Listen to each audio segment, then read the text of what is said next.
Hey Kendall, Hi, JC. How's it going? so excited to have you on Founder Design Thinking. Yeah, thank you for having me. I'm super excited to chat with you today. Well, welcome everyone to episode 9, where our goal is to find more than 10 unicorns like us. I'm Jay Z, and I love taking companies from 0 to 1 and getting that first traction. Let's welcome Kendall Warson from Cohart. Kendall, why don't you introduce yourself? Yeah, so I'm a Bay Area native, studied fashion design in college at Parsons, worked in the fashion industry in the early stages of my career, and ended up getting pushed out into the world of startups in the art world by way of this company called Wonder Spaces. Um, Basically, we're building these immersive traveling art shows in secondary markets throughout the US. It was a really cool company, scaled to 5 cities in 2 years. Um, and from there, went on to be an international art curator and work independently, mostly throughout immersive and experiential spaces. So a lot of shows throughout China and Montreal and Mexico.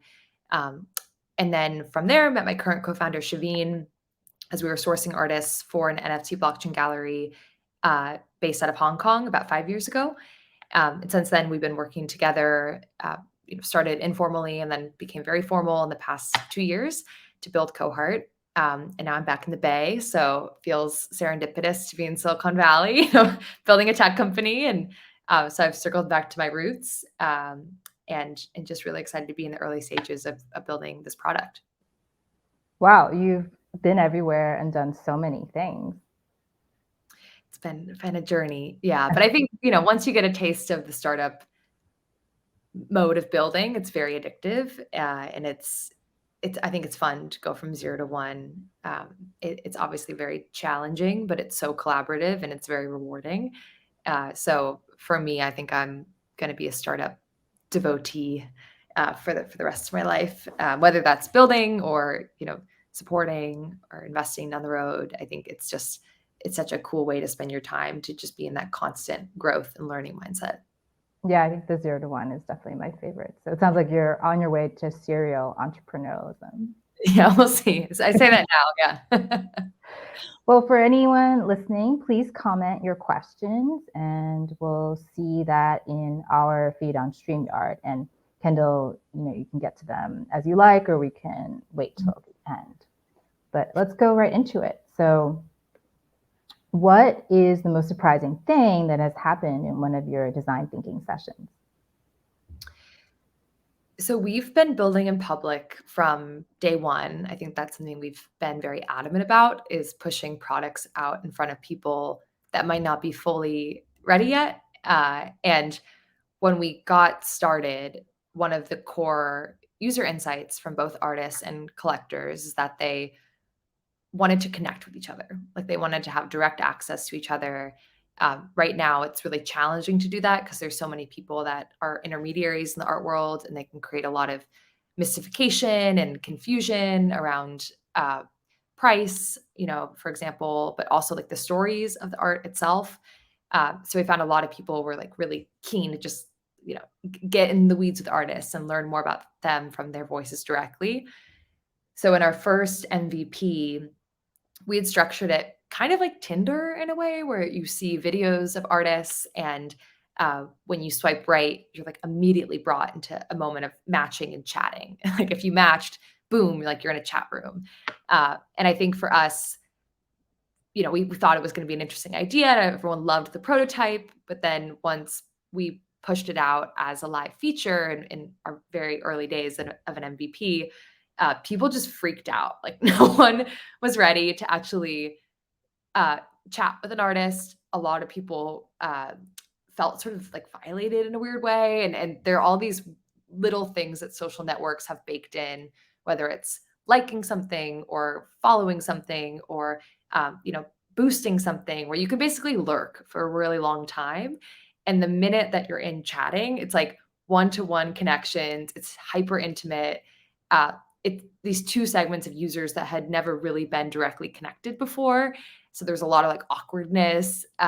So it was a great way to get a lot of feedback in terms of how people do want to communicate and how they want to like warm up to communication. But we found it super surprising that, the users were so taken aback by it, like, and really like put off by it in a way.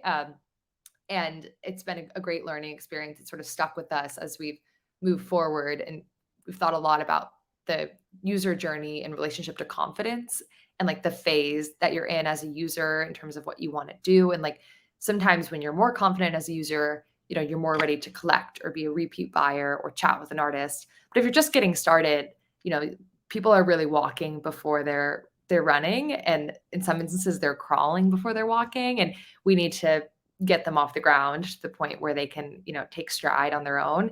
And that was much more early than we were expecting in terms of their journey as users.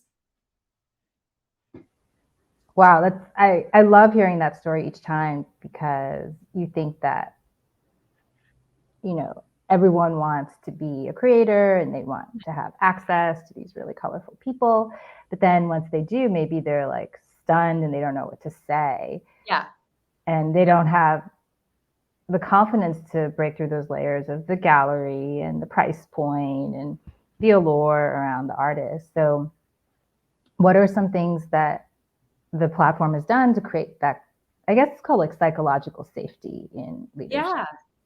Yeah. So one of the like core pain points that came up was this word shame, and people's, which is it's a heavy word, right? But a lot of people had stories where, they would say, when I was 15, I was really good at printmaking and art class in high school, but my sister was dubbed the creative one and I had to go into business. And little things like that. Or like I used to play violin when I was growing up, and then I was told that it was impractical to ever be a musician. And a lot of people have these stories like baked in them at very early stages of their youth. And so most people have some thread. And it's really interesting the more you talk to people, because it will come out, either in later stages of their life or earlier stages of their life. But that's what we think is really important about our product, is that it can reach everyone, because creativity is a part of everyone's life at some point, whether they've distanced themselves from it or if they're still close to it now. So within the product, we think a lot about that, again, that distance in the user journey. And for us, there are a lot of different concepts and features that we try to bake in to build people's confidence and to create that safety. So one thing that's really important is that we have this principle that everyone is their own curator, and that the consumer of tomorrow in particular is their own curator.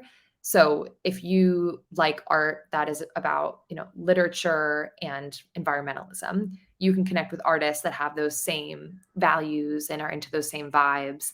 And it doesn't mean that their work is only good because someone at Sotheby's gave it a stamp of approval. It means that it's good because you like it, and your taste is your taste, and your taste should be celebrated. Another example is actually being able to build mood boards together. So getting collaborative feedback and signaling that, your taste is good, or that your friends want to do it with you. That creates a lot of safety in terms of familiarity, and also giving credibility back to you through those artists. So if you're building something into a mood board and you're saying, this is like, Jay-Z's mood board for my living room, and it's all about, again, maybe feminist art or some type of topic, then the artist can actually go in and boost your mood board if their work is featured in it. So it creates a lot of virtuous cycles of confidence boosting back and forth between users. And when you think about how it works today, like it's pretty much a vacuum online. If you go to an art marketplace and you buy something, the artist will get payment and they'll send out the work, but there's no connection. There's no feedback. All the user can do is buy, and all the seller can do is sell. So we're giving them a lot of different ways to foster interactions that are more high touch, but also very lightweight and easy. And over time, the goal is that, they will transact more, and that they will build their confidence, and that they will engage more in art around them, go to more art events, or, post their thoughts about something and think about art in the same way that they think about fashion or food or music and all these other cultural verticals that, a lot of people have strong opinions about because they've had that tool to build their taste in that realm. I see. So that's really interesting because I remember this documentary about Grace Kelly and how her mom thought that her sister was going to be the Hollywood star. And then, she marries the Prince of Monaco. Hollywood knights her, kind of gives her that stamp of approval, like you're talking about Sotheby's. And for all of us, who probably had a lot of creative people in our lives who kind of gave us the stamp of approval, it's easy, but then everyone should have access to that. They can have these light touch moments without the fear of chatting directly. Yeah, and there's a big part of it that's about people's role in the network. And another thing of feedback was that people said, I don't want to chat with someone until my profile looks really good. And what is my profile? Like, what is it hosting? What am I supposed to do here? If I'm not really a collector yet, am I an explorer? Am I an appreciator? Am I a traveler? Am I a writer? So giving people the tools to identify themselves and sort of identify where they're at in the journey, is a really crucial piece of that puzzle.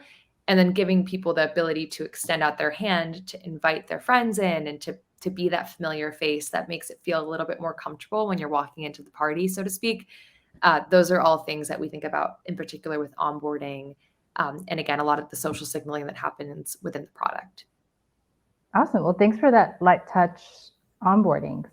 We all want to be creative, and this is such a good way to do it. All right, we'll move on to question 2. How much impact has design thinking made your company? I mean, we, from day one, have been impacted from design thinking. It's been a very important core value of ours as a team. I think we have a lot of market understanding. So my co-founder Shaveen has had her own gallery for like 15 years, and she's like a bigwig art dealer. And I've been working with artists throughout my whole career, and we almost know too much that sometimes when you think about building a product and you're building from what you think that's actually not what users need. So the more that we've talked to users, the more we've understood, there are a lot of gaps that maybe we couldn't have originally seen. And with design thinking in particular, we've been able to uncover a lot of ways to break down those barriers with specific features or tools or experiences that, these types of users might not have otherwise had access to. And I think for us, a big discovery in particular has just been around the relationship between commerce and community. And for us, when we got started, we kind of debating, do we build more of a community or do we build more of like a marketplace? And we actually leaned heavier on the community side. And we said, okay, we're going to build these socially fueled features that, again, enable people to chat with artists in ways that make them feel very uncomfortable, or find art in relationship to their taste, or make mood boards with friends and like build their profile and build that confidence. And what happened was that it ended up fueling a lot of commerce. People would get to the end of the feature set and they're like, I want to buy this now. Now that I have this connection with this artist, I really, want to collect it. I love this piece. I love this person. I want to showcase it on my profile now that I have a role here. So I think the more that we've seen that insight, the more we've actually been able to build a product that's connecting those two bridges and has them, interwoven with one another. And, I think when you are generally thinking about like the relationship of art and value, so much of it is very much community fueled and like it's subjective. And so like getting to that crux and that understanding was only possible through design thinking and actually talking to people and again, iterating on a lot of those user journey insights. Yeah, I love the humility of design thinking because a lot of experts come in and they still learn something new. Yeah. Or you come in as a novice and maybe that's the most pure and virtuous stance because you're just learning from the user.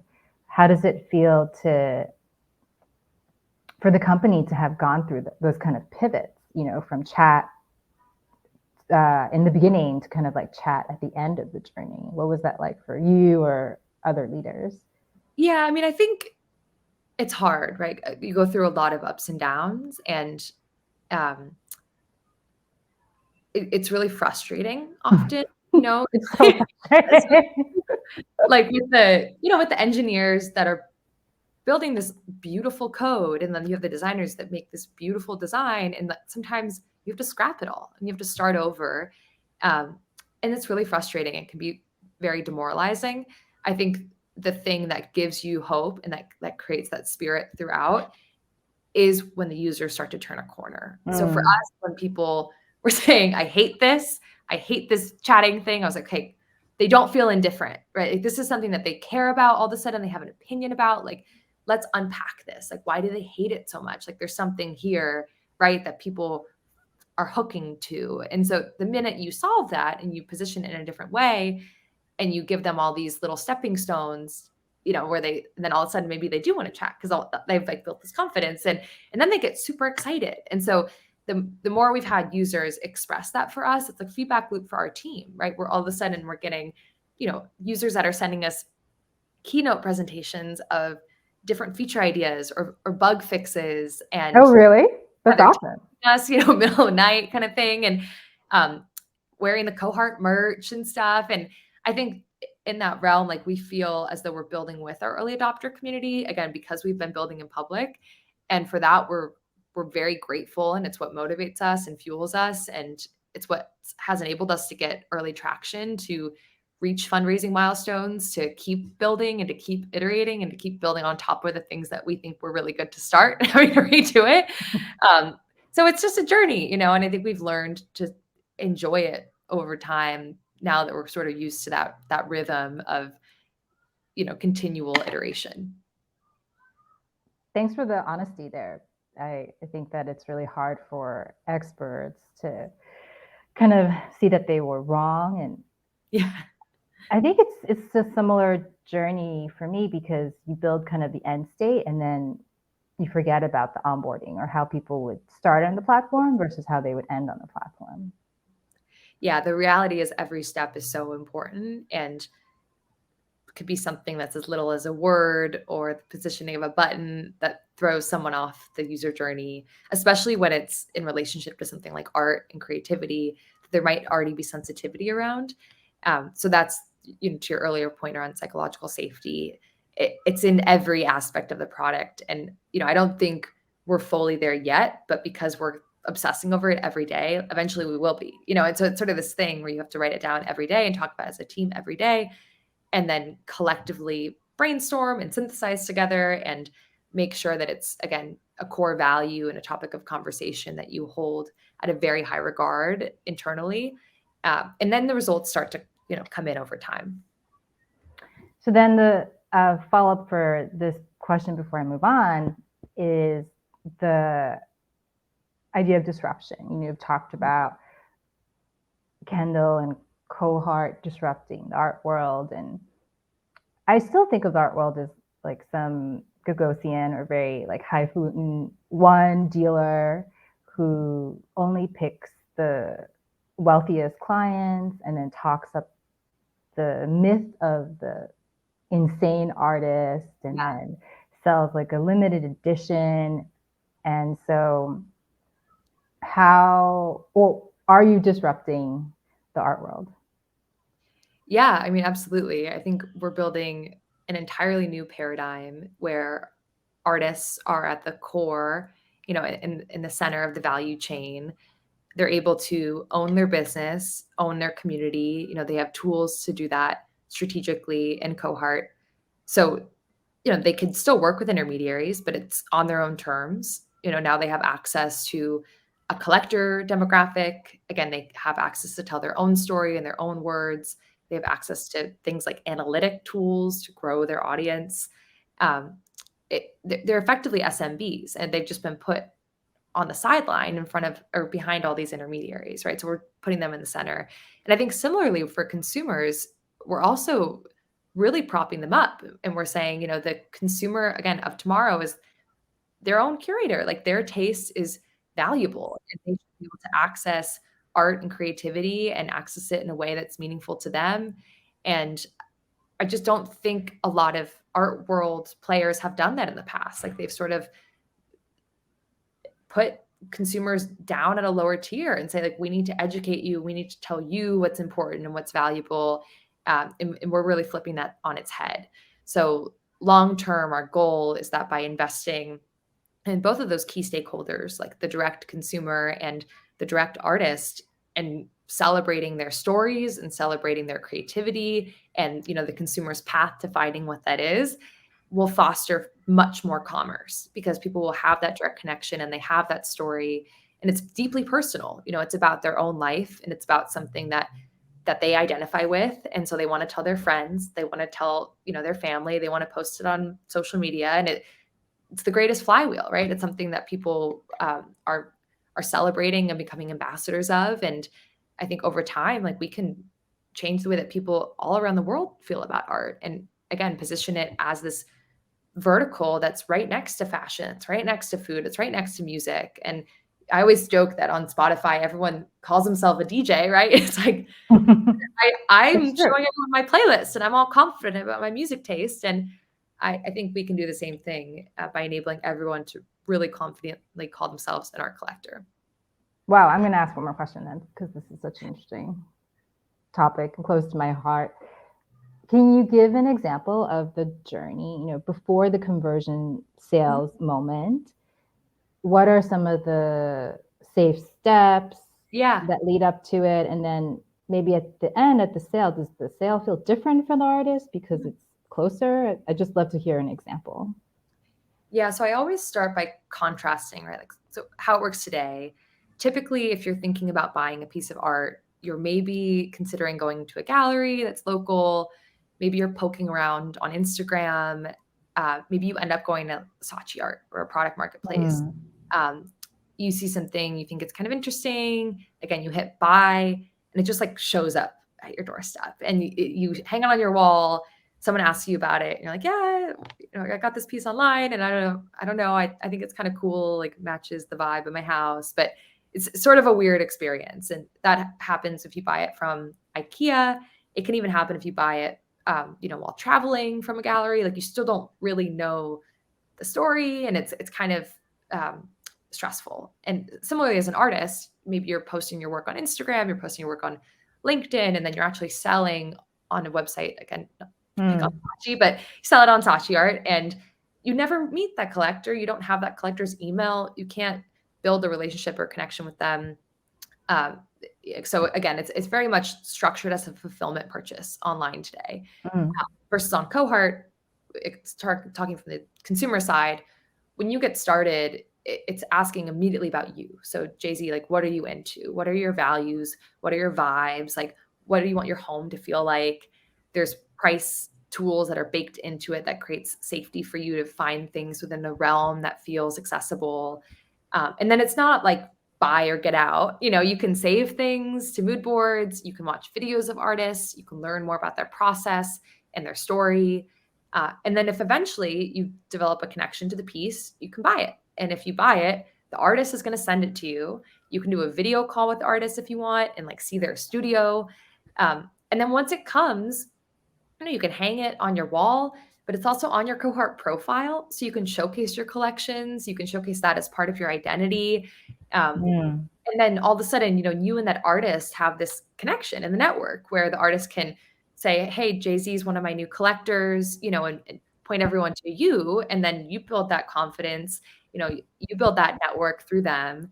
So we've had artists and collectors that have, you know, bought from each other first time and have met in person. Like, one woman flew to Italy to meet this artist. Yeah. In this tiny village. We've also had people cry on like virtual Zoom calls because they're part of the artist's studio and they learn about the artist's story and it resonates with them. So it's just such a rich experience, and it's hard to really explain it until I think you have it. And again, from the artist side, when you're selling directly, right now we're taking 25% of sales, which seems high, but galleries take 50 to 70, Saatchi takes 80%. Yeah. So you're actually more in charge of your business. And then you're building this CRM of your collectors that are buying from you and that are celebrating your work. And then there are, again, all these flywheels where you have testimonials, like you have visibility in the network through the collectors that are saving or purchasing your work. And it's all under this prism and umbrella of your own story, where you are talking about the concepts of the pieces. Like, you are the one behind the video talking about, the work itself. And so to have ownership of that is huge, because it demystifies a lot of this, overly conceptual wall text that we're all used to seeing in art, and it just humanizes it again. So that's where the name comes from, Cohart. It's all about art discovery through the lens of human connection and community. And that's really like the core, of what the product is seeking to achieve. Okay. And then, sorry, one last question and then we'll move on. In terms of other platforms like Kickstarter or Patreon or just like Meta, Insta, Facebook, how do you see the other players? If it's not them, maybe it's someone else. You mean in terms of like competitive landscape and other? Yeah. So the really interesting thing about art, again, the value is subjective, right? So as an artist, you're always thinking about your branding. You're always thinking about, where is my work going? Who is collecting it? Who's curating it? Because that will change the way that your work is priced, the way your work is viewed under that whole, prism of the art world. So there's a real reputational risk to have your work on Etsy, or to even be dubbed an Instagram artist today. I think that's something that a lot of people don't necessarily take into account. So the fact that this is like very much industry credible is super important. Like, we're founders from the art world. There's like credibility in terms of the type of art that's on the platform. Again, it's not to say that anything under like the Sotheby's level is illegitimate, but it's saying that the mid-market, there's actually a lot of value here, and it just hasn't really been uplifted. And then I'd say in terms of these broader social networks, they actually work in tandem with what we're doing. So we talk a lot about content syndication and content moving cross-platform from, through Instagram or Facebook or LinkedIn, for people to create little sound bites or, content snapshots of things that they're doing on Cohart. But we really own the commerce section. So we're enabling artists to have their storefront, to have the shipping authentication tools, everything in one place. Like, if you're selling on Cohart, everything's insured. It just creates trust for both the collector and the artist. And then once you do sell on here, again, you track that collector. Like, they're a part of your CRM system. If you want to update them, you just send them a notification whenever you have a new work. You don't have to build like a MailChimp email, whenever you have new pieces.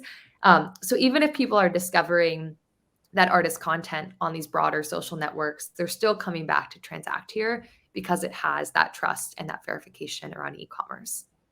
I see. So on Poshmark, there's a verified authentication. If it's a fake, you can return it, and that would never exist on like Insta. So yeah, and that's the whole value prop around vertical marketplaces that I think is really interesting. That's sparked a lot of adjacent verticals. You think about vertical marketplaces like Nextdoor or Poshmark or even Twitch, and some of these feature sets that they built are really specific to that vertical. And so that's what we're trying to hone in on, like what's specific about art in particular.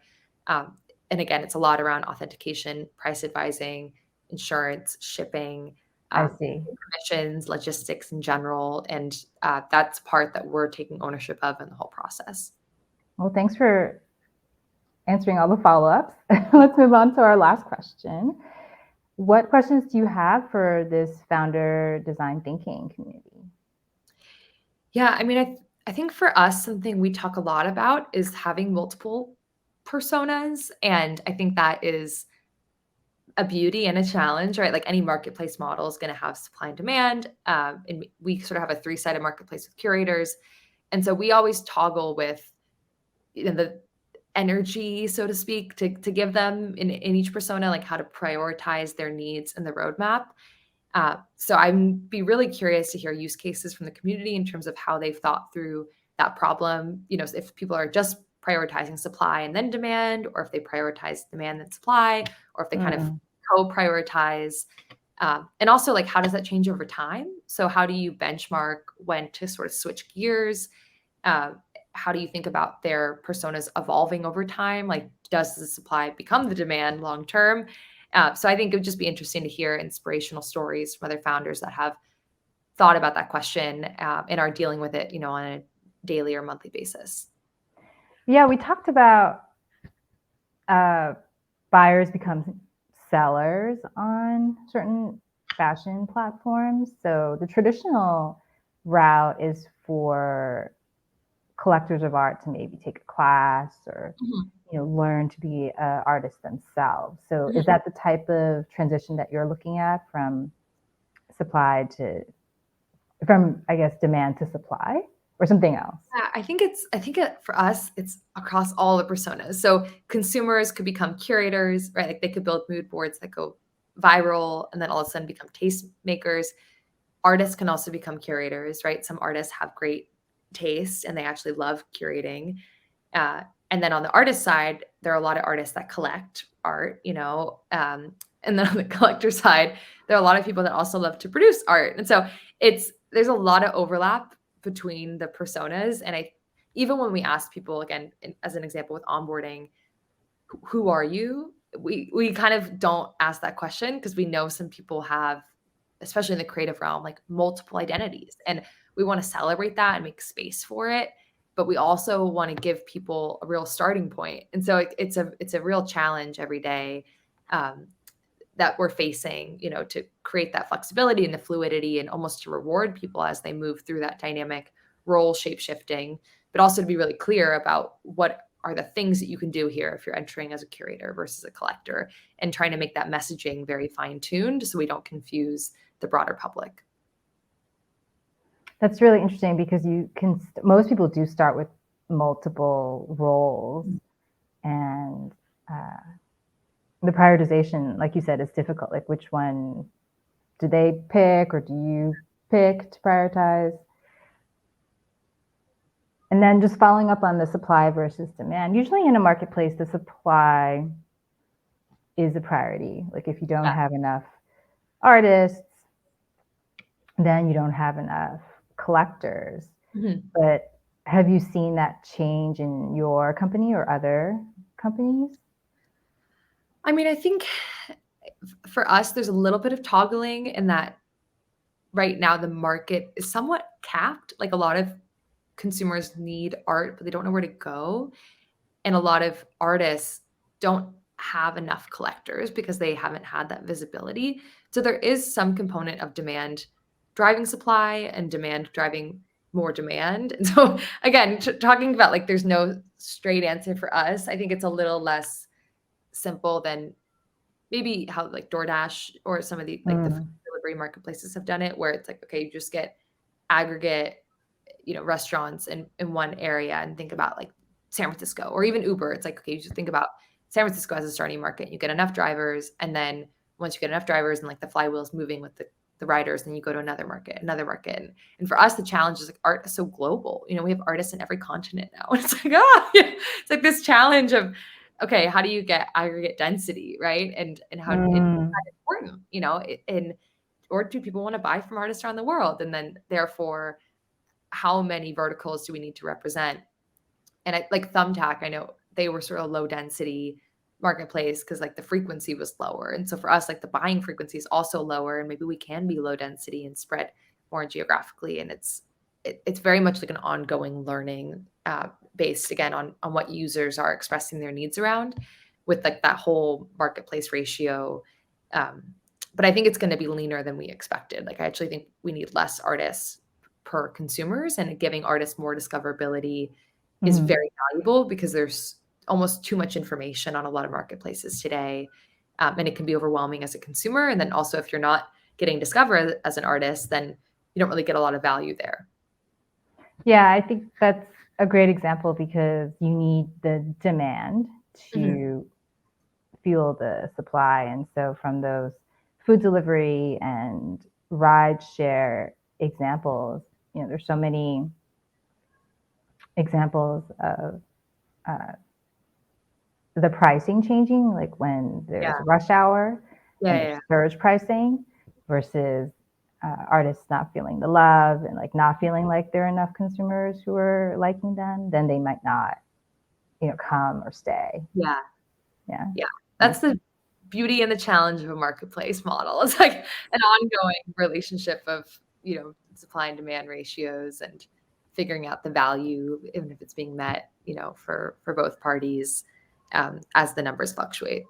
Yeah, so anyone who has experience or the same question as Kendall around, I think that concept of density, right? Is it the slice of the persona in a certain country, or is it just a price point, or is it type of buyer? Please get in touch with her and discuss.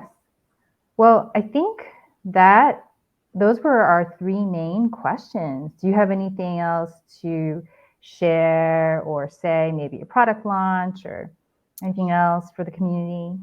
Yeah, no, I'd love to invite everyone to download our beta if you're on iOS and test things out.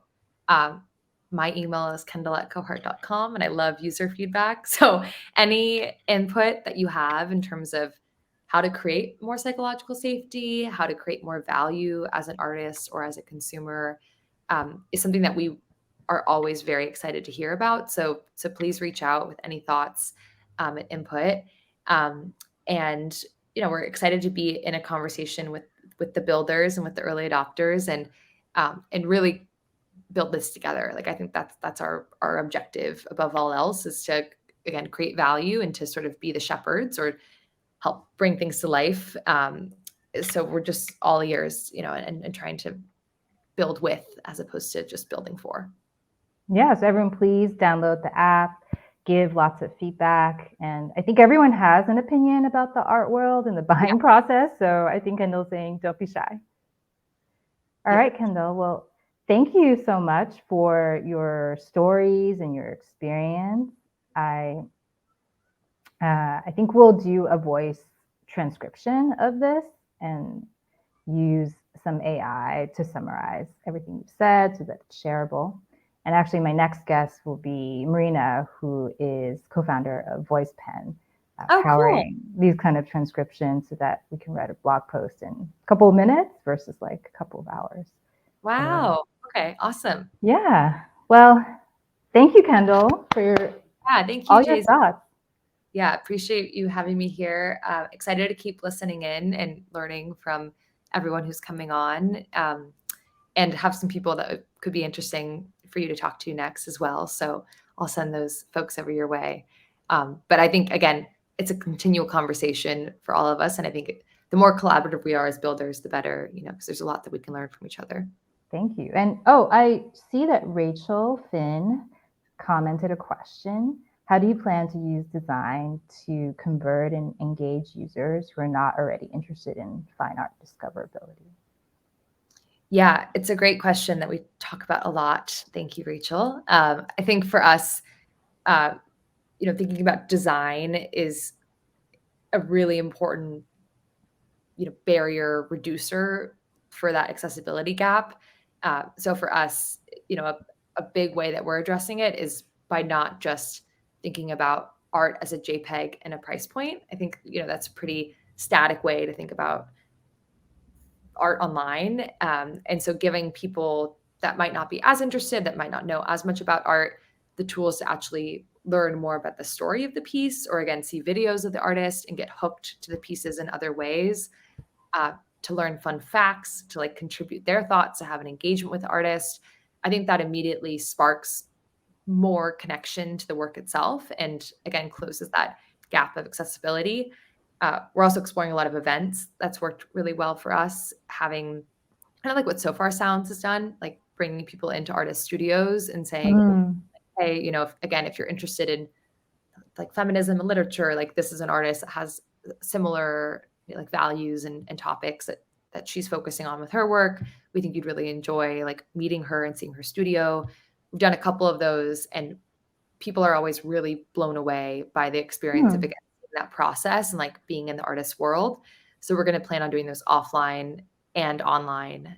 So introducing more like live stream features in the product where people can have that connection and they can lurk, without having to show up in person, but kind of have, again, that confidence boost where maybe they're watching an artist talk about something that they, again, have a personal connection to, that sparks a deeper interest for them to go, into the next level of discovery.